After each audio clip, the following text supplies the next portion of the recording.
d'abord, félicitations que vous soyez présents, parce que ça veut dire que vous voulez constituer quelque chose, ce qui est une bonne chose. Je tiens à vous signaler une chose, je vois que là, le public est assez jeune. Figurez-vous que quand j'ai commencé, moi j'avais 34 ans. Donc vous avez quelques années d'avance sur moi. Donc qui dit quelques années d'avance dit pour moi réussite, sûr. Ça c'est pour vous encourager, pour vous donner un peu mon état d'esprit. Donc je m'appelle Gilles Grimm et j'ai commencé donc, à rester dans l'immobilier après avoir quitté l'armée où j'ai fait carrière et je me suis retrouvé jeune retraité à 33 ans, retraité à vie, mais avec une question qui m'a obsédé dès le début, est-ce qu'un jour les retraites seront réellement payées jusqu'au bout? Moi j'avais la chance d'avoir une retraite, donc la chance de pouvoir prendre des risques, quelque part, parce que j'avais un revenu mensuel qui tombait tous les 28 du mois, et je me suis dit qu'est-ce que je peux faire pour améliorer donc ce revenu qui n'est pas suffisant pour vivre, car j'avais une retraite équivalente d'un loyer, quoi, donc il fallait quand même que je me loge. Comme j'étais logé à l'armée et que je n'avais pas de soucis donc d'appartement, la première chose à faire, c'était de trouver un appartement, donc d'en acheter un. Mais comme je n'avais pas d'argent non plus, il n'y avait pas trop de choix, il fallait bien l'acheter à crédit. C'est là que j'ai découvert le crédit, tout simplement, à l'âge de 33 ans. J'ai découvert le crédit et il y a eu un fait de circonstance qui a fait que quand j'ai trouvé un appartement, l'agent immobilier m'en a proposé un deuxième. Là, il a fallu que je me décide. Comme je n'avais pas trop d'esprit de décision sur les deux appartements, je me suis dit que le mieux, c'était de demander à la banque si elle était OK de financer les deux. Et la banque a répondu oui. Donc j'ai choisi une résidence principale et j'ai choisi donc le deuxième appartement pour faire du locatif. Et comme il se trouve que le deuxième appartement, on pouvait le couper en deux car il y avait deux portes et faire deux studios, c'est ce que j'ai fait faire comme travaux et je me suis retrouvé du jour au lendemain avec un appartement en résidence principale, petit mais j'étais logé, et deux studios avec une rentabilité locative supérieure, donc au prix du remboursement bancaire. Bon, autant vous dire que là, la lumière s'est allumée. Et qu'une semaine après, je courais les autres agences. J'en ai acheté plusieurs, si bien qu'à un certain moment, je les ai achetés 5 par 5, 10 par 10, immeuble par immeuble. Là, ils sont arrivés après de 500 appartements et immeubles dans Paris.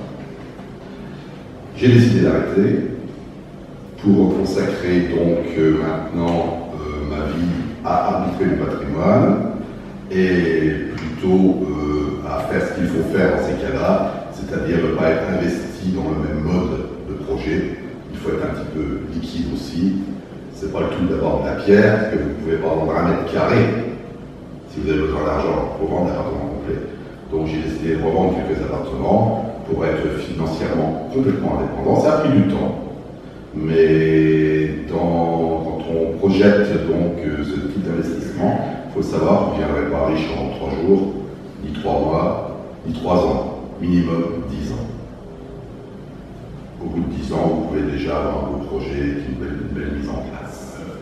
Je préférerais gagner moins, mais que ce soit loué tous les mois pour pouvoir avoir le temps de réinvestir plus, parce que j'avais compris qu'à l'époque, l'immobilier était tellement bas que ça ne pouvait pas durer comme ça.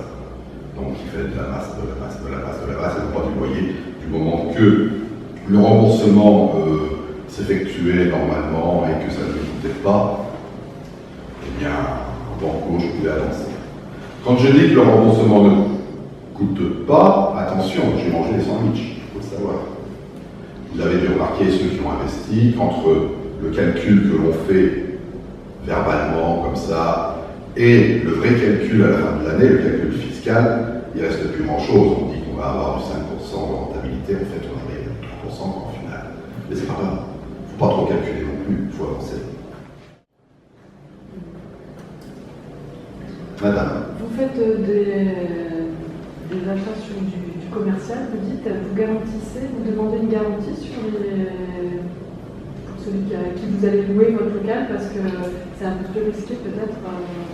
Alors c'est exactement comme une autre location, sauf qu'il y a juste une problématique qui est différente que les gens ne perçoivent pas.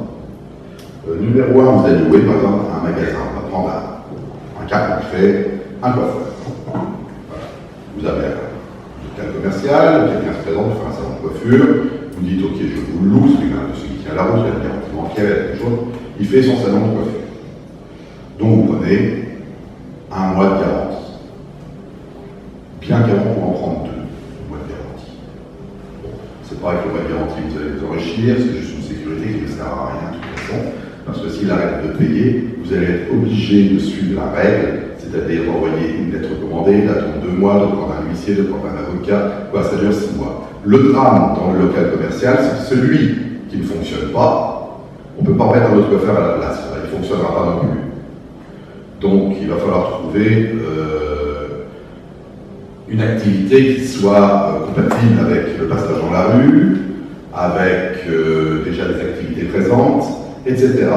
Le deuxième drame, c'est que s'il fait faillite, la faillite est mise entre les mains d'un commissaire adjudicataire et que tout est bloqué pendant des mois, voire des années, parce qu'il y a un stock à l'intérieur et vous ne pouvez plus rentrer dans votre propre boutique qui vous appartient. Parce que donc l'administrateur judiciaire, c'est lui qui a la main et c'est lui qui décidera quand est-ce que toutes les options seront levées, quand est-ce que vous pourrez donc récupérer votre local.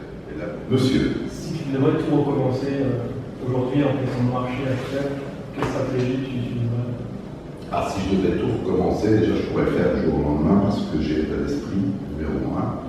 Et numéro 2, je gagnerais 2 fois plus aujourd'hui. C'est extraordinaire. Le problème, c'est que j'ai 62 ans. Je viens de m'en apercevoir dernièrement. Je viens de m'en apercevoir il y a 3 semaines. Et j'ai